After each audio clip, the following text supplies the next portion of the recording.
Bismillahirrahmanirrahim. Assalamualaikum warahmatullahi wabarakatuh. Perkenalkan, saya Alvina Mutia Fitra. Saya presentasikan eh, suatu materi dengan judul Waste to Energy atau limbah menjadi energi.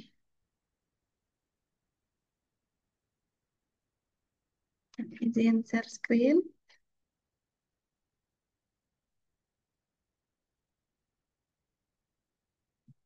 Oke, baik. Jadi, eh,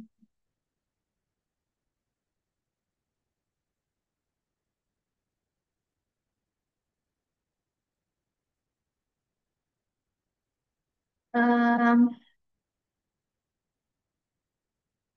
materi ini eh, merupakan salah satu bentuk tugas kuliah dari mata kuliah pengelolaan infrastruktur dan transportasi.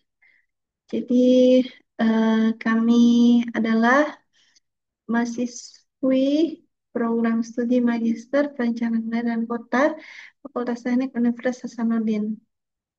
Eh, Materi waste to energy atau limbah menjadi energi ini eh, merupakan tugas mata kuliah yang mata kuliah ini diajar oleh Ibu Dr. Ing Penny Veronica Natalia STMT dan Ibu Dr. Teh Yasinta Kumala Dewisto.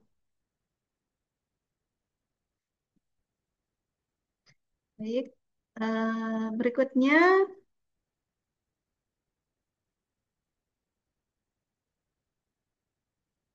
eh, kami masuk ke offline pembahasan. Jadi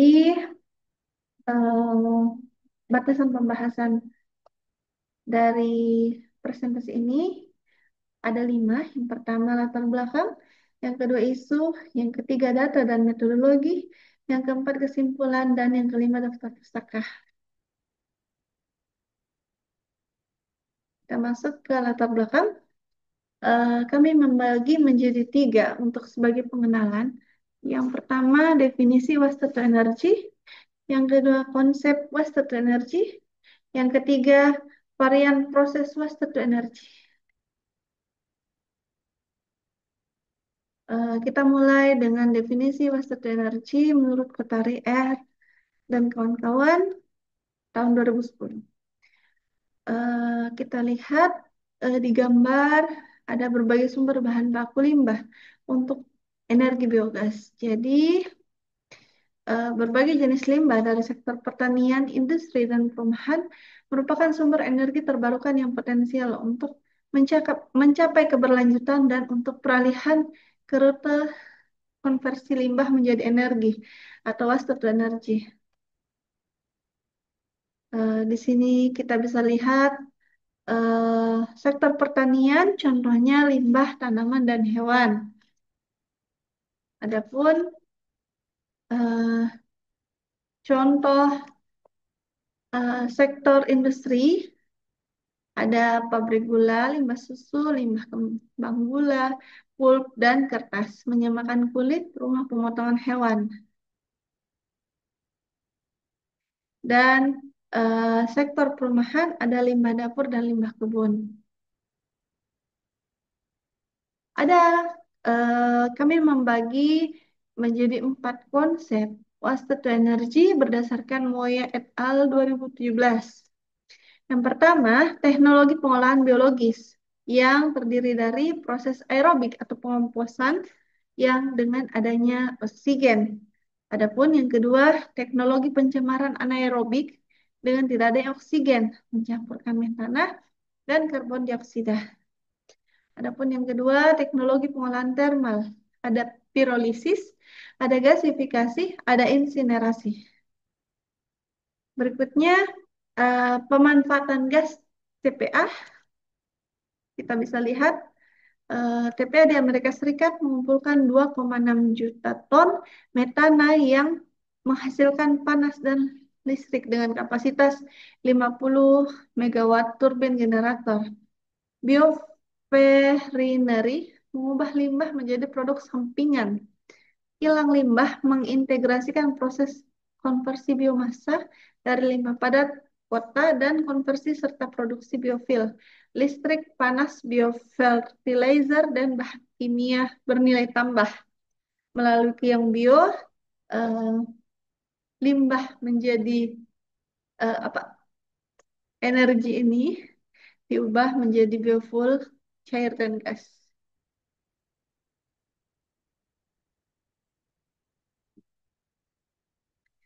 Berikut kita masuk ke varian waste to energy menurut Eurasia tahun 2019. Jadi bisa kita lihat bagaimana waste to energy bekerja. Mulai dari pembuangan, lalu sampah dibawa ke eh, pabrik untuk pengelolaan sampah. Lalu diproses dan menghasilkan eh, bahan-bahan bakar seperti untuk listrik, untuk eh, minyak, minyak bahan bakar dan eh, energi energi lainnya. Bisa kita lihat bahwa proses yang meliputi pembakaran limbah pada suhu tinggi dan kemudian menggunakan panas yang dihasilkan untuk menjadi uap, kemudian digunakan untuk menjalankan turbin yang menghasilkan listrik. Pembakaran ini, limbah industri tidak digunakan karena prosesnya bersifat racun. Adapun limbah rumah tangga, sektor pertanian, atau industri ringan yang digunakan sebagai produk.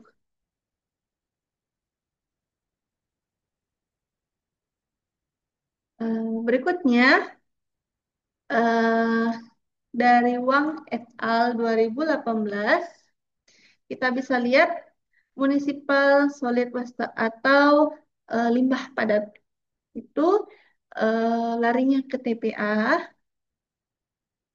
Ada juga yang larinya ke pengolahan menggunakan gasifikasi, ada yang menggunakan insinerasi, dan ada yang menggunakan pirolisis, serta ada yang menggunakan anaerobic digestion.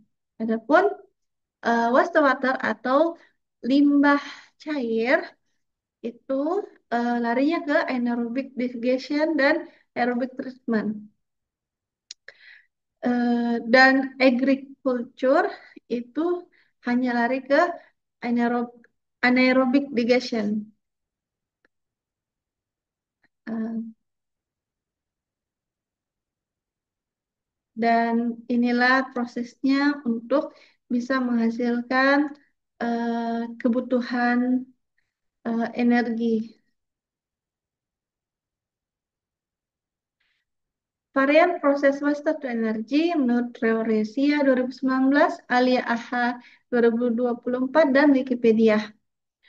Kami membagi menjadi 5 dari proses waste to energy eh, pada kesempatan saat ini. Yang pertama ada namanya gasifikasi. Jadi gasifikasi adalah perubahan biomasa menjadi gas yang mudah terbakar. Ialah merupakan teknologi thermal paling terkenal, menghasilkan energi bersih untuk beban listrik, pupuk, bahan bakar, dan bahan kimia yang membantu negara-negara untuk mengurangi ketergantungan pada gas alam dan minyak impor. Jadi eh, intinya biomasa menjadi gas dan mudah terbakar. Adapun depolimerisasi, sampah plastik menjadi salah satu masalah yang paling besar di planet ini. Hasilnya, seperti bahan bakar minyak, salah satu keuntungan signifikan ialah mengubah semua logam berat dalam sampah menjadi oksida yang stabil. Jadi perubahannya bahan bakar padat menjadi cair. Itulah depolimerisasi.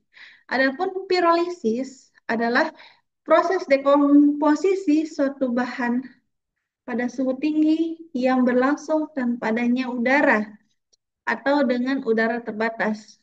Pirolisis dikenal sebagai metode yang ramah lingkungan karena tidak menghasilkan limbah selama proses berlangsung. Metode ini dapat mereduksi limbah plastik hingga 90%. Produk yang dihasilkan berupa gas, minyak, dan arang. Biooil yang dihasilkan dari pirolisis dihasilkan dari pirolisis, biomasa dapat digunakan sebagai bahan bakar fosil. Berikutnya, eh, kita masuk ke eh, proses lainnya, yaitu insenerasi. Insenerasi ini intinya adalah perubahan dari bahan bakar cair menjadi uap. Insenerasi ini eh, yang terkenal salah satunya adalah di Jepang dan mungkin sebentar akan kita bahas. Insenerasi eh, pem- adalah pembakaran yang paling umum digunakan. Pembakaran dengan membakar sampah organik.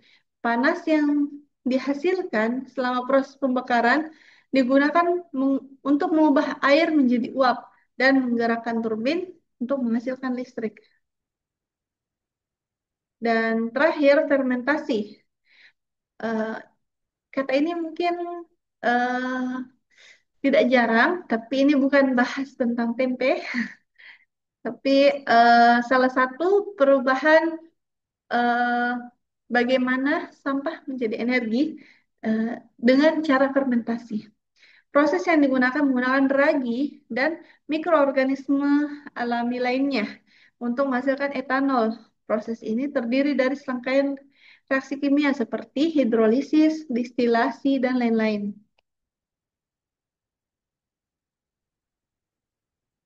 Nah, jadi bisa kita lihat gambar di atas, sebelah kiri bagaimana eh, bagian-bagiannya, isi-isinya itu apa saja, dan sebelah kanan adalah gambar foto dokumentasi yang di, diambil dari researchgate.net dan artikel teknologi.com. Mesin gasifikasi ini. Berikutnya kita masuk ke mesin depolimerisasi. Jadi bisa kita lihat dengan adanya pemanasan, eh, lalu eh, dilakukan lagi pemanasan yang lebih, sehingga dari yang tangkinya penuh menjadi berkurang, dipanaskan lagi menjadi berkurang, dipanaskan lagi menjadi berkurang, dan menjadi uap yang disaring kembali sehingga eh, menjadi tangki plastik plastik oil tank, dan filternya adalah menjadi uap yang digunakan sebagai sumber energi. Berikut alat atau mesin pirolisis dikutip oleh artikel teknologi.com. Di sebelah kiri adalah prosesnya dan di sebelah kanan adalah alat-alat yang digunakan untuk melakukan mekanisme pirolisis. Berikut adalah alat atau mesin insenerasi.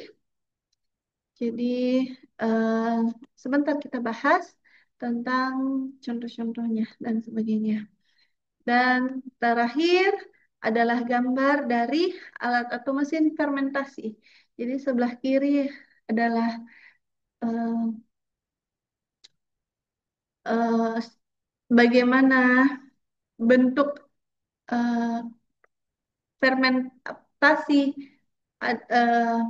apa melakukan perubahan dari sampah menjadi energi, dan di sebelah kanan bisa kita lihat gambaran dari fermentasi kering dan fermentasi eh, yang satunya dry wet fermentation. Jadi eh, yang tadinya banyak dire, di menjadi sedikit.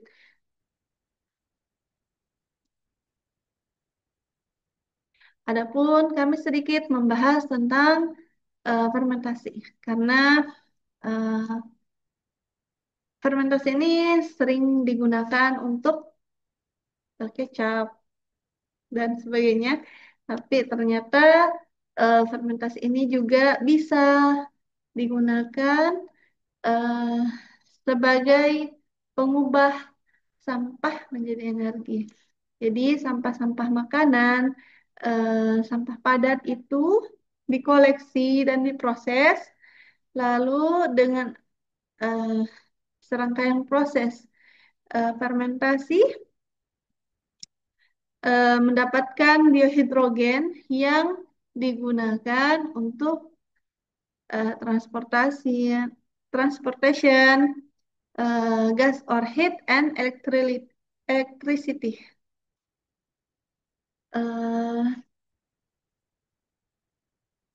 dan di sebelah kanan, bahan limbah itu ada tiga untuk em, terkait dengan fermentasi itu sendiri.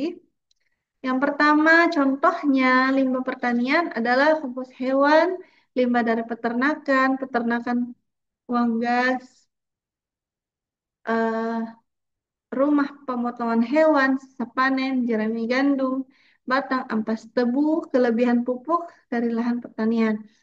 Adapun contoh dari limbah industri, industri susu, ragi roti, dan limbah air pabrik bir, industri plastik. Dan lumpur limbah ini dari limbah domestik atau industri, atau komersial, atau instalasi, atau pengolahan air limbah pertanian. Jadi, eh, sebentar kita akan bahas hmm, tentang bagaimana eh, model-model ini, apa sih hubungannya dengan PWK? Jadi, jurusan kami adalah perencanaan wilayah dan kota, dan tentu kami tidak lupa memberikan pandangan bagaimana eh, ilmu tata ruang itu berguna untuk proses-proses seperti ini. Jadi, sebentar kami akan bahas, insya Allah. Jadi, eh, kami beralih ke outline kedua, yaitu isu. eh, berdas- Dikutip dari Moya et al. 2017, ada 6 hal. Yang pertama, pengelolaan sampah padat kota atau MSW adalah tantangan, bukan peluang, yang dalam memperoleh bisa didaur ulang energi dan panas. Jadi, bukan peluang tapi tantangan. Yang kedua, produksi sampah saat ini menjadi produk sampingan yang paling nyata dan tidak menguntungkan serta membutuhkan banyak sumber daya. Yang ketiga, negara berpenghasilan rendah memiliki proporsi sampah organik tertinggi, sedangkan yang berpenghasilan tinggi sebagian besar terdiri di atas bahan anorganik. Berikutnya, proporsi sampah menurut Bank Dunia ada 1,3 miliar ton sampah per tahun di seluruh dunia, dan tahun 2025 akan meningkat menjadi 2,2 miliar ton per tahun. Berikutnya, desakan strategi untuk menangani MSW di seluruh dunia. Negara maju menghadapinya dengan menjadikan sampah sebagai sumber daya untuk menghasilkan energi panas, bahan bakar, dan kompos. Sedangkan energi berkembang masih menjadi masalah dalam menghadapi pengumpulan, pengangkutan, dan pembuangan sampah. Dan yang terakhir, kota-kota yang tidak mampu mengelola sampah kotanya secara efektif biasanya jarang mampu mengelola layanan lebih menuntut seperti listrik, kesehatan, pendidikan, dan transportasi. Jadi, Eh, Pengelolaan sampah ini sangat penting karena eh, pengelolaan sampah ini bisa menjadi parameter. Kalau dia bisa mengelola sampahnya secara efektif, maka tidak menutup kemungkinan dia juga em, punya peluang untuk bisa mengelola layanan yang lebih menuntut seperti listrik, kesehatan, pendidikan, atau transportasi. Berikut kami tampilkan data dan metodologi eh, dari IDN News 2024 dan Instagram Kasih. eh ada 6 studi kasus yang kami ambil dan akan kami jelaskan. Yang pertama, Swedia, pembangunan fasilitas Hobbitorp. Ini menggabungkan teknologi produksi biogas dan insinerasi limbah, menghasilkan energi panas, energi listrik, dan produk kompos atau pupuk cair lainnya. Adapun Denmark, pabrik pengelolaan sampah menjadi energi. Denmark memiliki pabrik pengelolaan limbah menjadi energi listrik dan panas yang berlokasi di tengah kota Copenhagen, bernama Copenhill dan Amagerbek.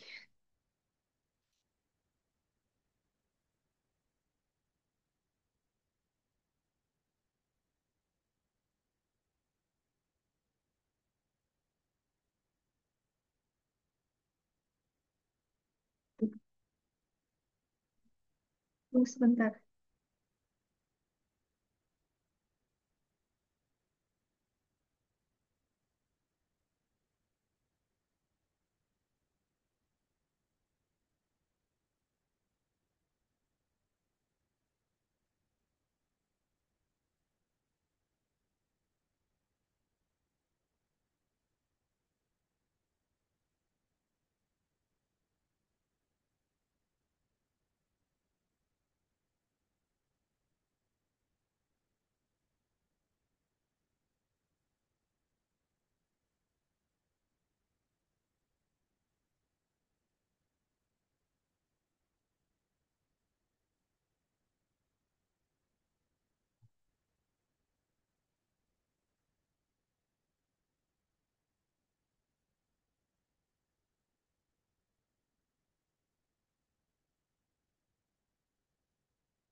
Baik, tadi sampai di ini.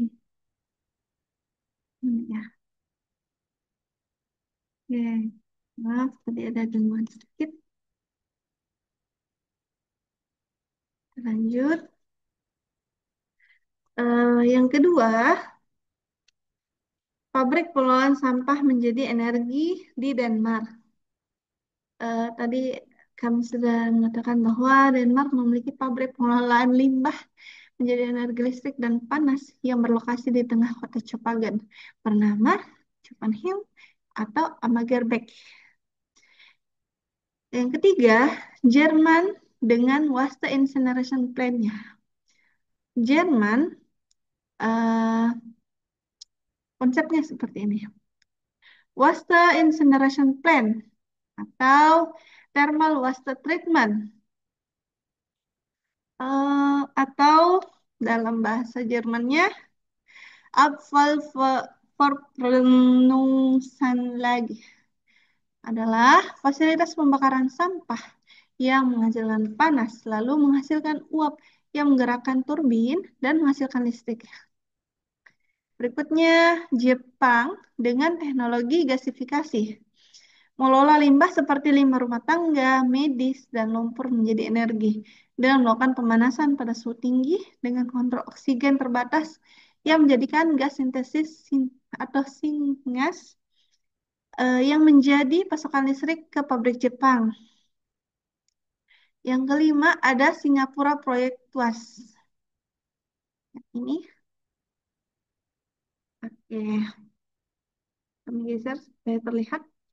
Jadi Singapura Tech Proyek Plus Nexus adalah proyek besar yang menaruh perhatian pada limbah padat dan limbah cair di Singapura. Terdiri atas dua fasilitas utama, yaitu Integrated Waste Management Facility atau IWMF, berfokus pada limbah padat, serta WRP atau Water Reclamation Plant, berfokus pada limbah cair, melibatkan pembakaran menjadi energi. Berikutnya, yang terakhir, dan menurut Instagram Kasih Fakta, adalah eh, kota terbaik di dunia yang menerapkan waste to energy adalah eh, kota Banyumas, Kabupaten Banyumas. Kenapa?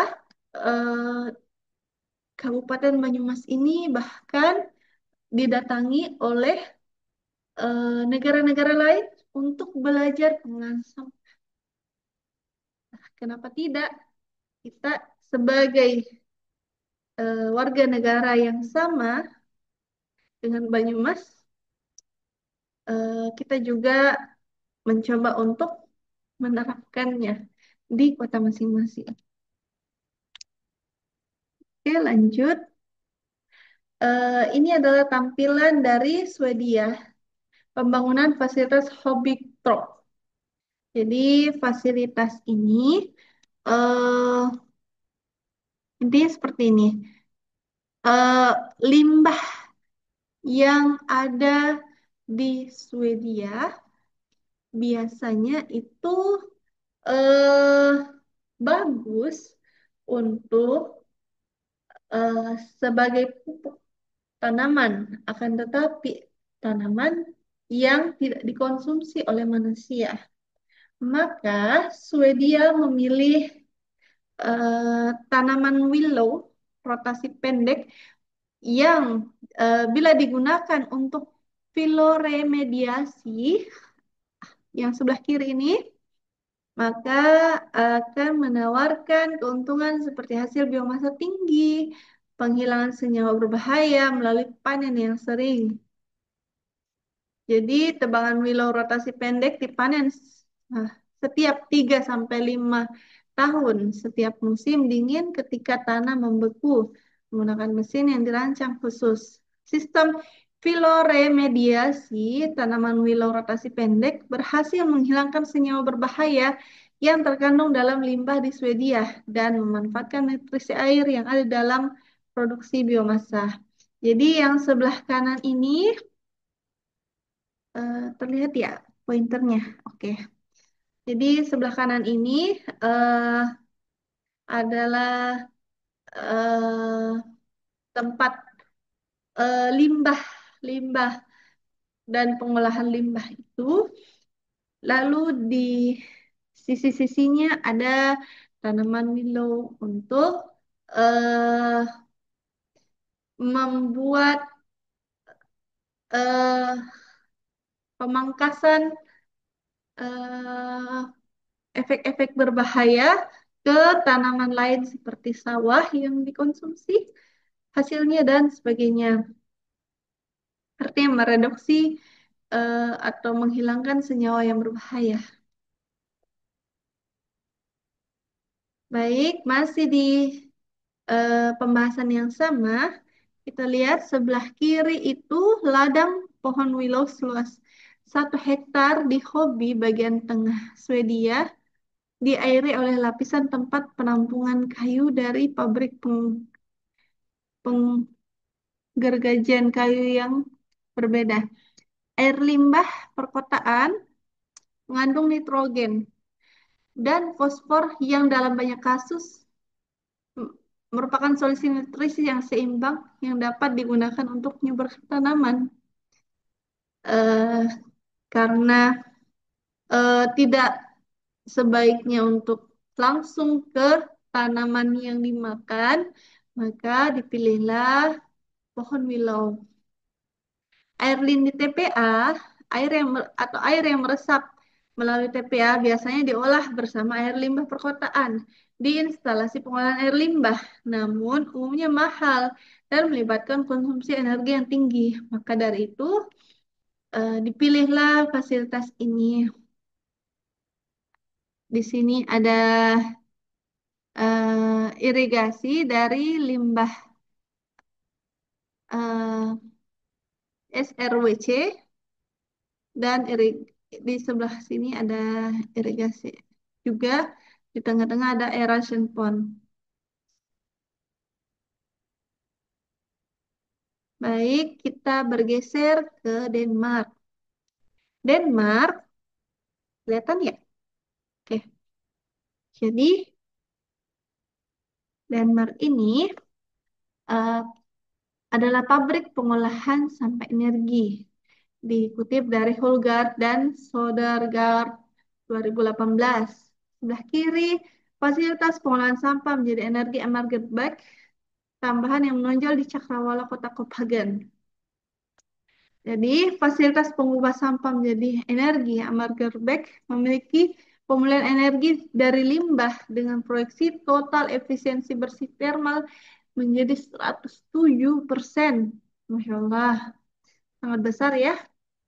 Lalu, fasilitas pengolahan sampah menjadi energi merupakan alat penting untuk daur ulang material melalui logam menjadi abu dasar, penggunaan abu dasar untuk keperluan konstruksi dan ekspor limbah air bersih.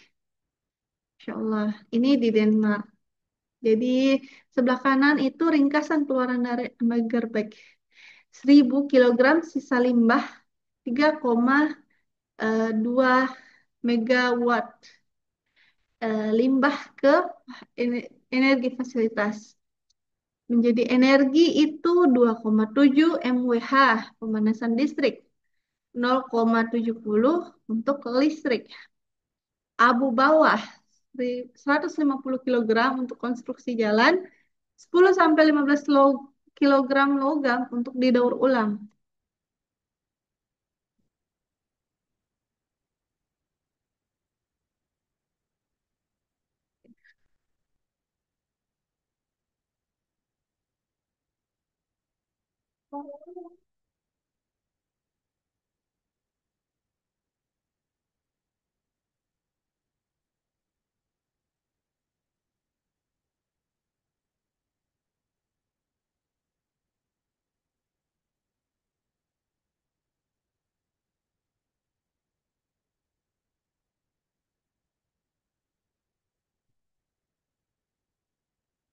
Hmm. Baik, eh,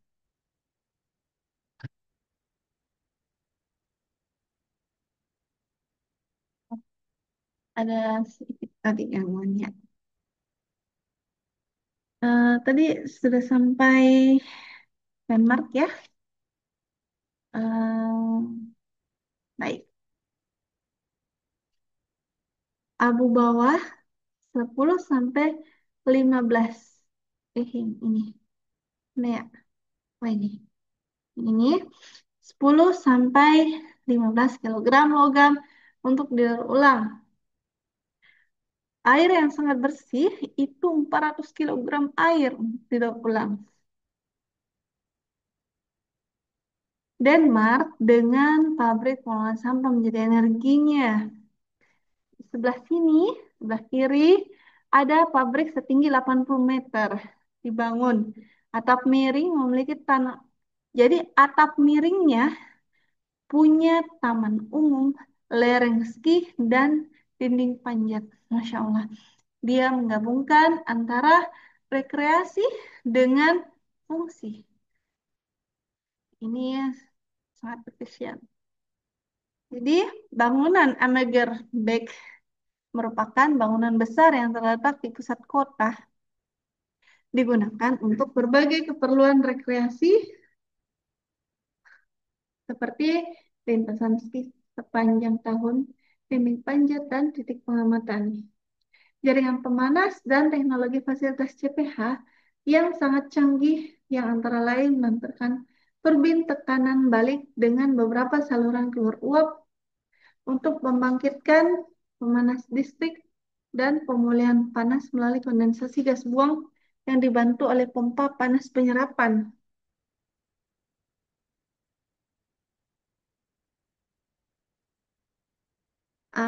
Berikutnya, eh, yang sambungan tadi, limbah 100 megawatt, hanya dayanya 27 megawatt, pendinginan. Limbah 100 megawatt, panas gabungan dan kekuasaan, dayanya 27 megawatt, pemanasan listriknya 61 megawatt. Jadi, contoh perbandingan ini, aliran energi dari fasilitas pembangkit listrik tenaga sampah menjadi energi fasilitas gabungan pembangkit listrik tenaga panas dan sampah menjadi energi tanpa kondensasi gas buang. Walau hanya punya satu turbin, tidak dampak buruk pada kesediaan dalam pengolahan limbah atau efisiensi energi karena turbin tidak penting untuk pengolahan pabrik. Tidak uap dapat melewati turbin dan mengembun dan panas kondensasi dipindahkan ke jaringan pemanas listrik. Sebagian besar rumah tangga di Kopagen dipanaskan oleh pemanas listrik yang dipasok melalui jaringan yang menjangkau 40 kilometer dari pusat kota. Jadi, bisa kita lihat di sebelah kanan ada petanya area pemanas listrik CTR. Ini yang hijau-hijau. Area pemanas listrik PEX. Daerah pasokan, ini yang biru. Pemanas listrik lainnya, yang pink-pink. Area uap, ini yang tengah. Ini yang titik pabrik pengolahan sampah menjadi energi. Jadi pabriknya ada di tengah-tengah ternyata. Ada di sini, ada juga di pinggir dekat laut. Eh, Bisa kita lihat di gambar di. Baik, selanjutnya tadi kan kami menyebutkan waste incineration plant. Khusus Jerman ini karena sudah lumayan sering dibahas tentang insinerasi, maka pembahasan waste to energi akan membahas tentang konversi mikroba dari tanaman energi dan limbah organik menjadi biogas. Yang tadi kita bahas tentang fermentasi. Jadi, kami memberikan contoh tentang fermentasi dari Jerman. Jerman dengan bioetanol dari sampah makanan. Dikutip dari Hedge Gosalino 2018 dan Wieland 2026. Berikut di sebelah kiri adalah eh, tempat-tempat untuk diadakannya fermentasi. Yang hijau-hijau ini dari garisnya yang berada di Jerman. Limbah makanan sebagai bahan baku produksi bioetanol. Jadi semua orang punya karena punya limbah makanan. Alat atau mesin fermentasi di halaman sebelumnya adalah alat fermentasi atau biogas di Jerman. Pemanfaatan biogas sebagai bahan bakar kendaraan dan penyediaan pakan ternak biometana menjadi gas publik jaringan telah diterapkan di Swedia dan Swiss selama beberapa tahun dan baru-baru ini juga di Jerman. Nah, ini kita beralih ke Jepang dengan teknologi gasifikasi. Jadi tadi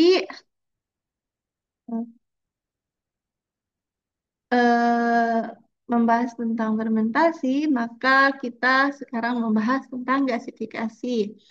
Di Jepang, menurut Kansai Odyssey dan Mita 2002, sebelah kiri adalah gambaran bagaimana Jepang memadukan antara edukasi, antara pariwisata, dan fungsional dari pengolahan limbah. Di sebelah kiri adalah wisata edukasi untuk anak bisa bermain dan melihat secara langsung bagaimana proses gasifikasi ini di pabrik pengolahan limbah di Jepang. Di sebelah kanan adalah gedungnya. Jadi, gedung ini dirancang oleh seorang arsitek yang punya ciri khas dia tidak punya garis lurus dari desainnya. Dan dengan rancangan di tangan arsitek ini, pabrik pengolahan limbah tercantik di dunia dipegang oleh Jepang dengan pabrik ini yang bernama Pabrik Insinerasi Meishima, fasilitas sampah tercantik di dunia. Sampah, eh maaf, kami tidak menyebut gasifikasi, tapi insinerasi. eh dari sampah menuju ke ruang pembakaran melalui uap eh, dinavigasi untuk melewati penukar panas dan turbin untuk menghasilkan listrik, lalu diubah menjadi abu sekitar 30-40% dari sampah asli, dan asap akan dibuang melalui peralatan yang dilepaskan ke atmosfer melalui cerobong. Baik, berikutnya kita berpindah ke Singapura, proyek Tuas Nexus. Jadi di sebelah kiri ada petanya dari eh, waste to energy penetration by district yang ada di distrik tersebut. Bisa kita lihat ada persenan-persenannya, dan di sebelah kanan adalah metodologi keseluruhan untuk analisis sektor limbah dan energi perkotaan menggunakan platform pendukung putusan berlanjutan siklus hidup penilaian. Jadi Life Cycle Sustainable Assessment, eh, kita bisa lihat secara detail bagaimana metodologi keseluruhan analisis untuk sektor limbah dan energi perkotaan yang ada di Tuas Nexus. Nah, secara sederhananya, Tuas Nexus Sinergis bisa kita lihat materialnya, waste handling sinergis, ada food waste, ada dari padat menuju TWRP, paid. Eh, eh, pengelolaan pengelolaan sampah terpadu atau UMF ya, ada bisa kita lihat sebelah kanan itu yang ini mana kita ya, yang itu ada fasilitas pengelolaan sampah terpadu yang 5.900 ton sampah dibakar per hari, 250 ton sampah rumah tangga didaur ulang, kumpulkan dalam program daur ulang nasional atau NRP, 400 ton sampah makanan dipisah berdasarkan sumbernya per hari, 900 ton per hari lumpur yang dikeringkan TWRP. Manfaatnya untuk fasilitas pengolahan sampah terpadu, pengoptimalan penggunaan lahan, memaksimalkan pemulihan energi dan sumber daya, meminimalkan dampak lingkungan, dan sinergi kolokasi IWMF dan sampai TWRP.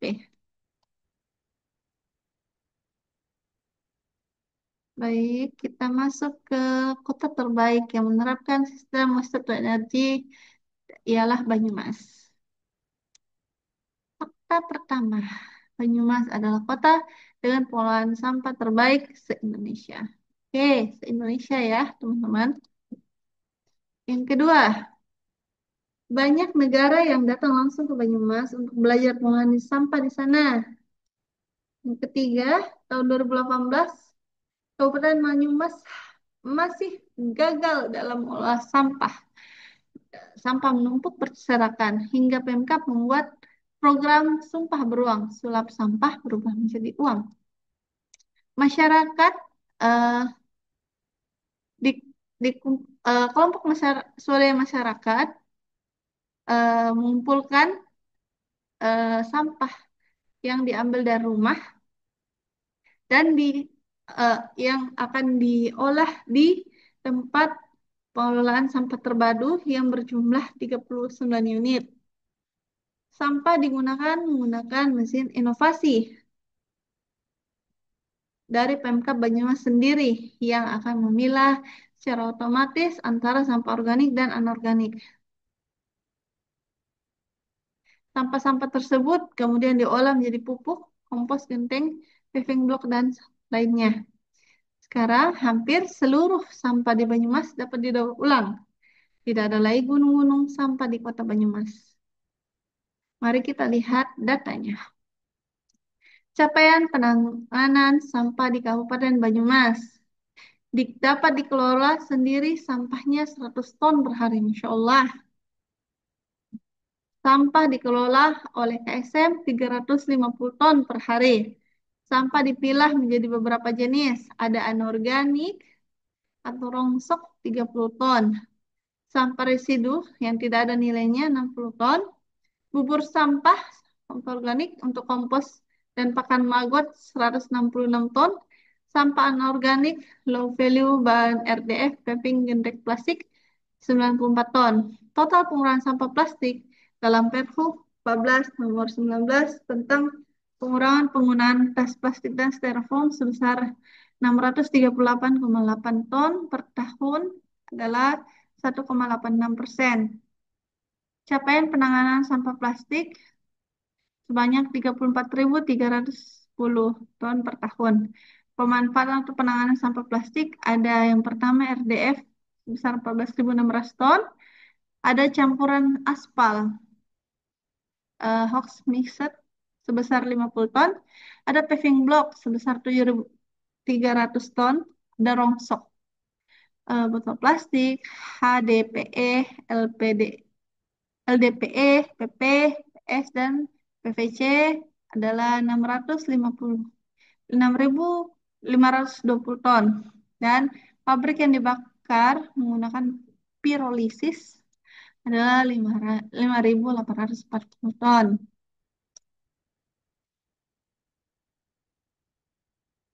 Oke, kita lihat di bawah ada dokumentasi dari pengelolaan sampah di Banyumas.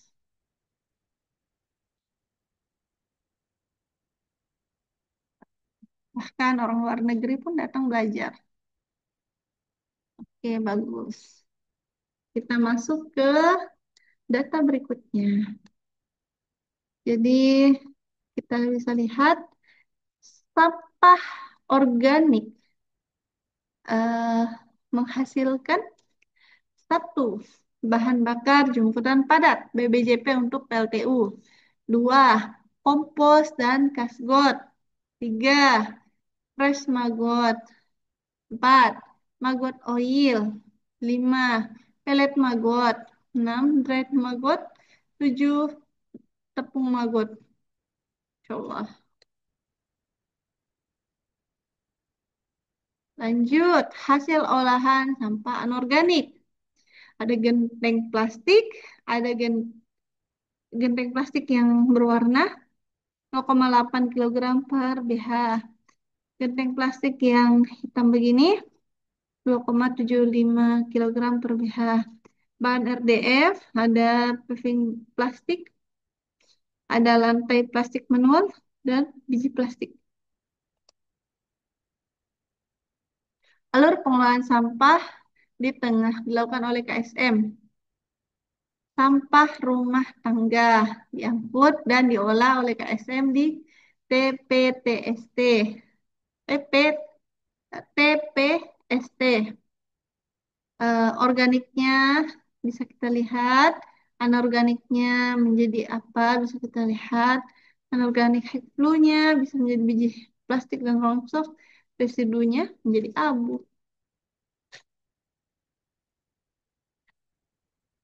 Oke, data berikutnya.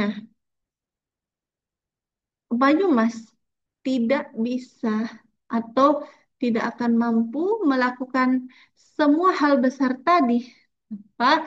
Ada bantuan dari segala pihak. Salah satunya dari pemerintah dalam kebijakannya. Program Sumpah Beruang, sulap sampah berubah menjadi uang, dilakukan terintegrasi dari hulu ke hilir. Hulunya, masyarakat wajib memilah sampah dari sumber. Disiapkan aplikasi berbasis informasi teknologi, salin mas, dan Jacknyong. Masyarakat mendapat reward berupa uang. Tengah, pengolahan sampah dilakukan oleh KSM di TPT, TPST, TPS 3R, dan PDU. Eh, Berikutnya, hilir. Sisa pengolahan sampah di eh, TPST atau PDU atau TPS 3R diolah di TPA oleh pemerintah. Residunya dibakar dengan pirolisis non-insenerator. Berikutnya, semua sampah diolah menjadi produk bernilai ekonomi, sirkular ekonomi, menyerap tenaga kerja masyarakat di masyarakat, tidak sampah yang dibuang di TPA. Berikutnya, KSM sebagai operator, pemerintah sebagai regulator. Berikutnya, perda restribusi masyarakat dihilangkan. Masyarakat membayar iuran sampah langsung kepada KSM, yang besarannya ditentukan berdasarkan kesepakatan. Jadi, eh, pentingnya off-taker sampah, ya. Bisa kita lihat sebelah kanan, hasil-hasilnya. Pilih manual, eh, kalau pirolisis gasifikasi jadi abu. Mesin gibrik dibeli PLTU Cilacap, ada yang dibeli pemerintah Dinas Lingkungan Hidup, ada yang dibeli PT Green Prosa. Plastik, bahan RDF, ada yang dibeli PT SBI Cilacap, dibeli semen Bima. Ini menghasilkan uang semua. Jadi eh, kayak paving plastik, gendeng plastik, papan, kuso, bangunan lain dibeli pemerintah DPU. Eh, dengan pengelolaan sampah yang baik, maka itu tadi standar minimal dari keberhasilan suatu wilayah adalah ketika dia sudah berdamai dengan pengelolaan sampahnya.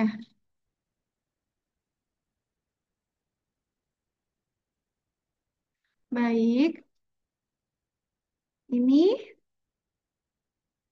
adalah peta dari sebaran TPST, ya, TPS 3R atau PDU terbangun hingga 2023.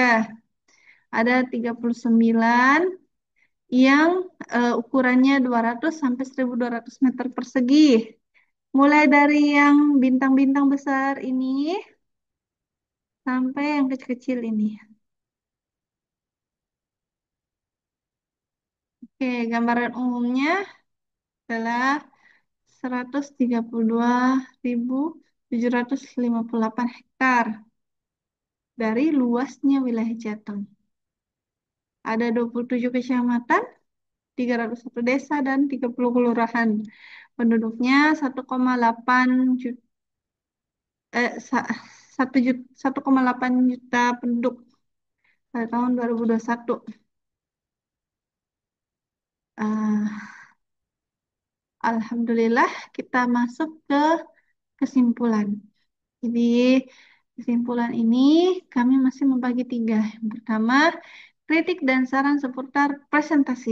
Jadi sebelum diadakan video ini, telah dilakukan presentasi dan eh, dilakukan perbaikan untuk eh, kami presentasikan kembali saat ini.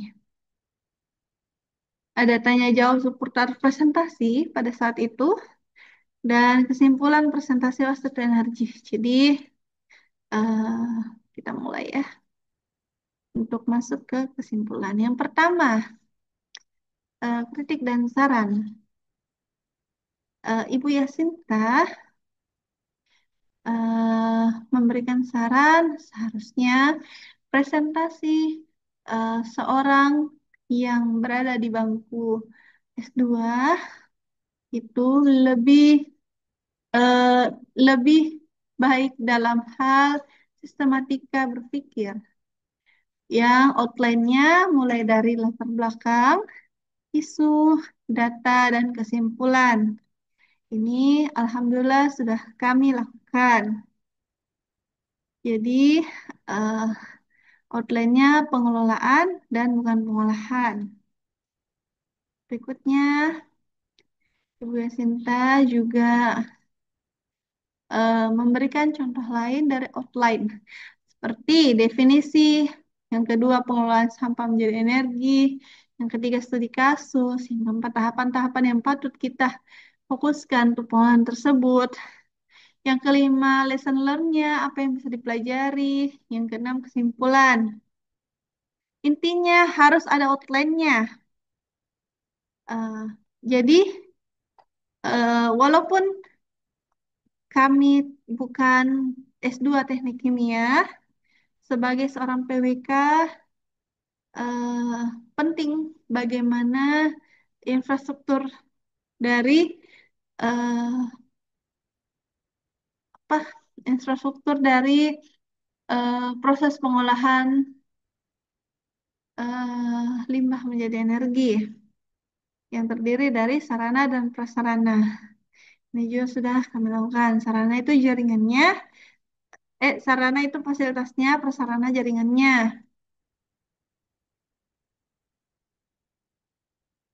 Boleh bahas prosesnya, infrastruktur apa yang dibutuhkan. Ini sebentar, insya Allah akan kami jawab di tanya, sesi tanya jawab. Eh, dan sudah kami cantumkan dalam materi PPT ini. Yang berikutnya, boleh mengetahui tentang hal lainnya, tapi perspektif PWK dalam mengolah sampah, infrastruktur, harus ada pemilahan sebelumnya. Apakah sampah bisa digabung atau tidak, berhubungan dengan kontainer yang ada di TPS, kontainer sesuai pilihannya, jarak TPS bagaimana, harus kuat memaparkan secara PWK. Jadi eh, mungkin kami tidak sangat mendalami mengarah ke sana karena di video lanjutan dari video ini kami akan membahas lebih dalam tentang fasilitas-fasilitas pengolahan pengelolaan sampah yang ada di Jepang. Jadi ikuti channel ini terus dan silahkan lihat video berikutnya. Eh, kita lanjut. Sarana seperti titik TPS, titik TPA, kalau ada bank sampahnya, titik-titik petanya. Jadi kami sudah menampilkan tadi ya fasilitas-fasilitas yang lengkap di dalam. Bagaimana partisipasi masyarakat dan pemerintah, industrinya mengeluarkan sampah, sumber-sumber dari mana saja. Pemetaannya ditampilkan titik TPA-nya. Jadi saat itu teman kami Ahmad Sulfadli eh, kami menghitung ada 22 titik bintang TP, TPA besar dan ternyata ada titik-titik kecil lainnya yang lebih kecil pengelolaan, pengelolaan sampahnya di Banyumas itu sisanya yang bertotal 39.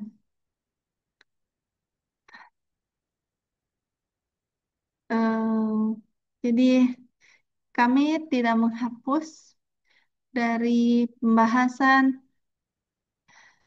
ke- eh, kimiawi dan sebagainya karena eh, eh, mungkin kita perlu mengetahui secara umum akan tetapi kita sebagai seorang PWK memang eh, melihat dari perspektif bagaimana menyediakan infrastruktur untuk mendukung pengelolaan sampah itu sendiri. Jadi, baik, kita masuk ke sesi tanya jawab. Ada 3 pertanyaan yang pada presentasi sebelumnya. Yang pertama, Pak Ahmad Syawal. Berdasarkan penjelasan, pirolisis 90% berhasil dalam konsep waste to energi. Namun, kenapa pirolisis tidak banyak digunakan di Indonesia? Kita bedah satu-satu. Mulai dari sebelah kiri, karakteristik jenis plastik itu ada banyak. Jadi, kita bisa lihat di botol-botol minum kita.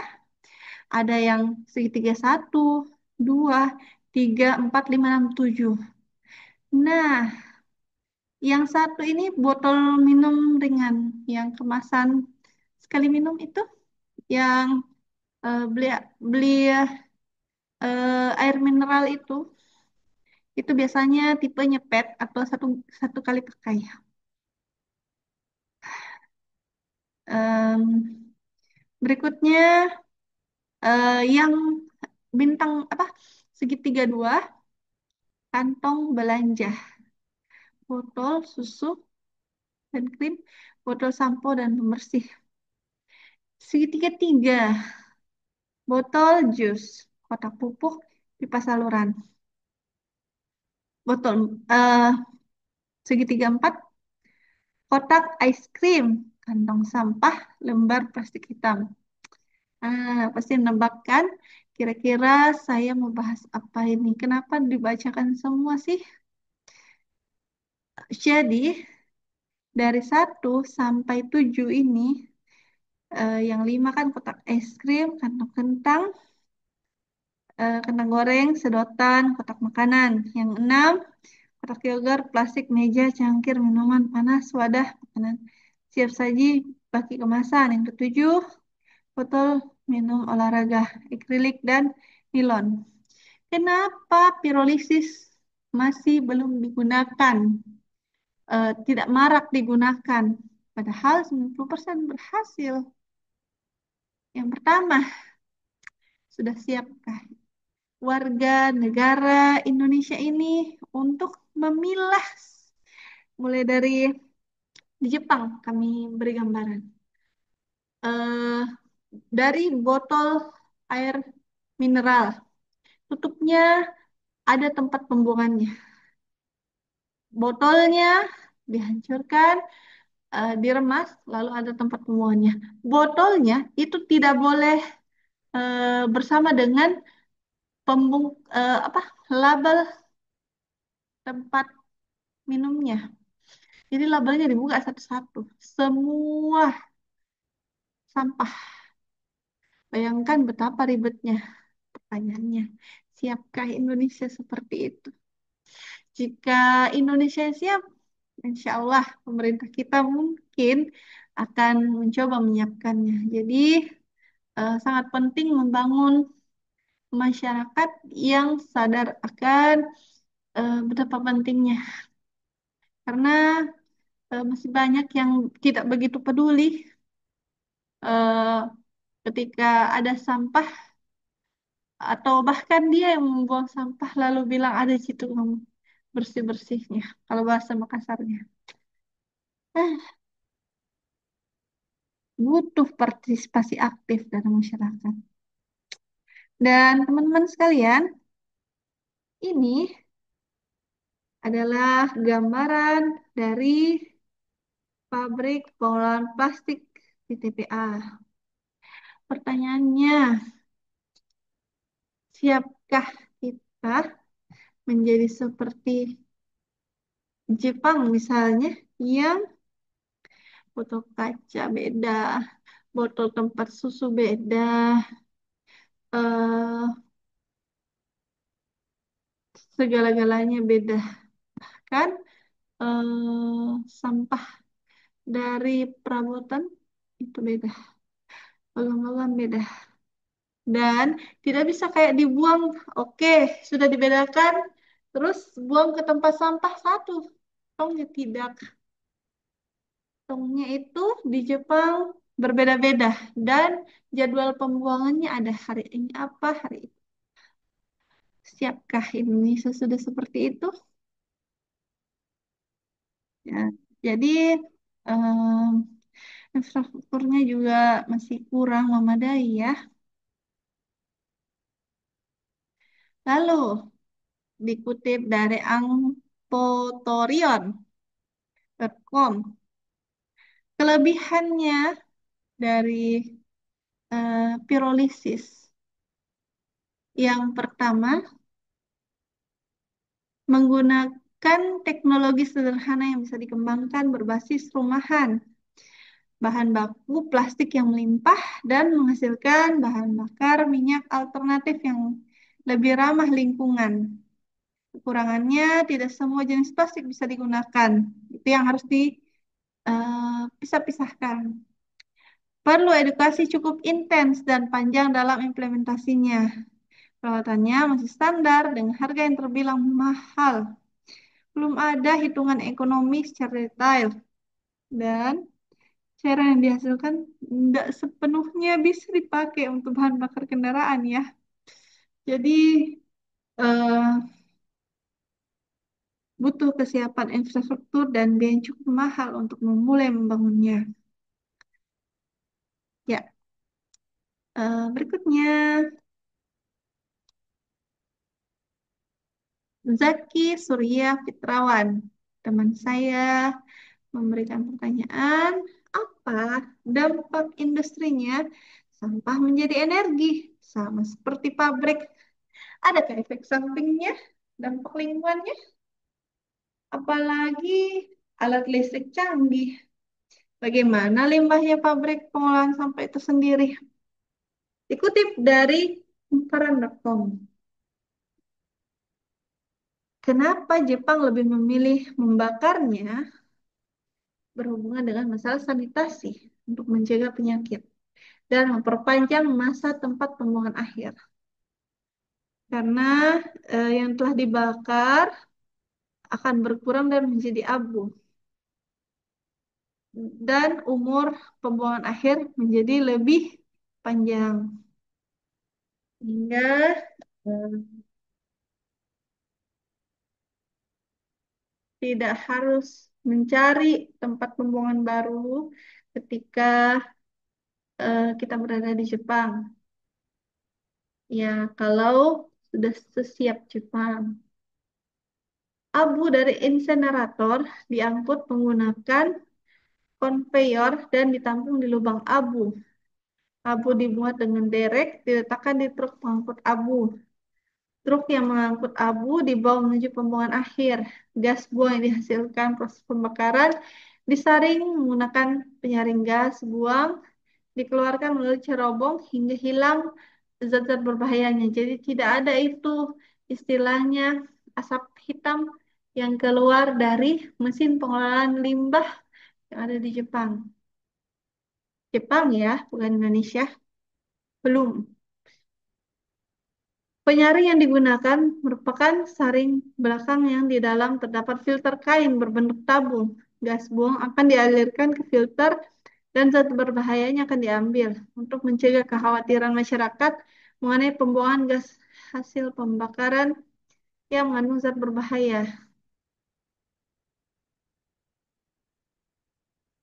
Baik, berikutnya eh, teman kami bernama Syafauzan Ganggawah memberikan pertanyaan dari mekanisme minyak bekas seperti minyak jelantah. Apakah bisa menjadi energi? Masuk kategori mana sih? Waste to energi? Kalau iya, dan bagaimana mekanismenya? Di sebelah kiri, oleh Febriani 2025, kita lihat ada gambar minyak jelantah. Ini minyak jelantah ternyata adalah kategori limbah organik, tapi bisa berpotensi untuk energi. Jadi bisa masuk kategori. Akan tetapi minyak jelantah juga dikategorikan limbah berbahaya. Jadi tidak boleh langsung kayak dibuang begitu saja, dibuang ke tanah atau dibuang ke silt tempat cuci piring kalian. Jangan. Di Jepang ada bahkan eh, bubuk yang membuat eh, minyak itu menjadi gel karena eh, sangat perhatiannya terhadap lingkungan sehingga limbah minyak jelantah eh, tidak sembarangan bahkan sekedar dibuang ke sawah. Berikutnya, masuk kategori mana? Jawabannya gasifikasi. Dikutip dari Waste Change 2020, gasifikasi adalah mengkonversi yang mengandung karbon menjadi karbon dioksida, karbon monoksida, serta hidrogen. Proses ini layaknya insinerasi menggunakan temperatur tinggi, tapi tidak ada pembakaran. Jadi tidak ada pembakaran pada minyak jelantah ya. Lalu di atas Februari 2025, yang sebelah kanan itu adalah gambarnya secara sketsa skema proses transesterifikasi dalam pembuatan biodiesel. Jadi eh, nama bahasa profesionalnya itu transesterifikasi. Menurut Kementerian Energi dan Sumber Daya Mineral tahun 2021, siklus pengolahan minyak jelantah menjadi biodiesel diawali dengan proses pemurnian yang disaring kemudian dicampur dengan arang lalu dinetralkan. Setelah dilakukan transferifikasi yang menghasilkan biodiesel kasar dan dimurnikan untuk menghasilkan biodiesel. Proses ini menggunakan prinsip zero proses. Oke, intinya kesimpulannya dari waste to energi ini pengolahan sampah menjadi energi bisa dilakukan dengan baik ketika didukung oleh sarana dan prasarana dari pengolahan sampah itu sendiri.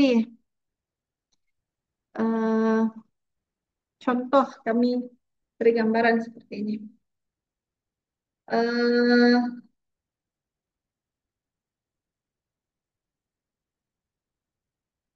dari sampah yang sudah dipilah oleh masyarakat, setiap masyarakat, lalu ada proses pengangkutan sampah yang tetap dipilah dan truk misalnya itu adalah eh, prasarananya, infrastrukturnya. Dan sarananya seperti eh, tempat pembuangan akhir sementara atau pabrik insinerasi misalnya eh, atau eh, bisa kita eh, apa, eh, tidak ada yang tidak mungkin untuk satu perubahan yang nyata. Em, Semoga harapannya Indonesia bisa secara massal semuanya eh, berperan aktif dalam memperbaiki eh, pengelolaan sampahnya. Karena dikatakan tadi, ketika sampahnya tidak aman dikelola, maka bagaimana dengan pendidikan dan yang lain-lain, kesehatan dan lain-lain. Itu tidak bisa dipisahkan dan lebih kompleks. Karena semua fasilitas itu, semua perkantoran, semua apa namanya, semua rumah sakit, semua sekolah, semua toko-toko pasti menghasilkan sampah. Ketika misalnya eh, tempat penampungan sampah itu tidak ada, terus bagaimana caranya eh, pengelolaan sampah di satu kota itu menjadi eh, lebih maksimal. Mungkin seperti itu.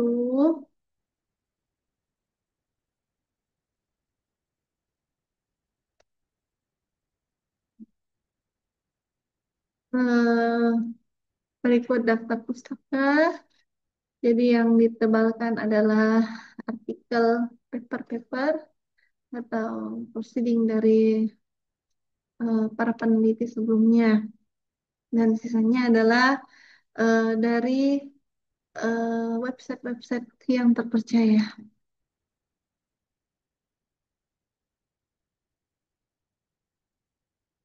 Baik, kami cukupkan.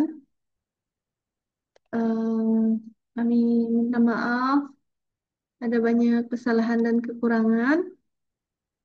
Eh, dengan ini kami menutup penjelasan dengan membaca doa kafaratul majelis. Subhanakallahumma bihamdik. Asyhadu an la ilaha illa anta astaghfiruka wa atubu ilaik. Assalamualaikum warahmatullahi wabarakatuh. Sampai ketemu di video berikutnya. Jangan lupa subscribe.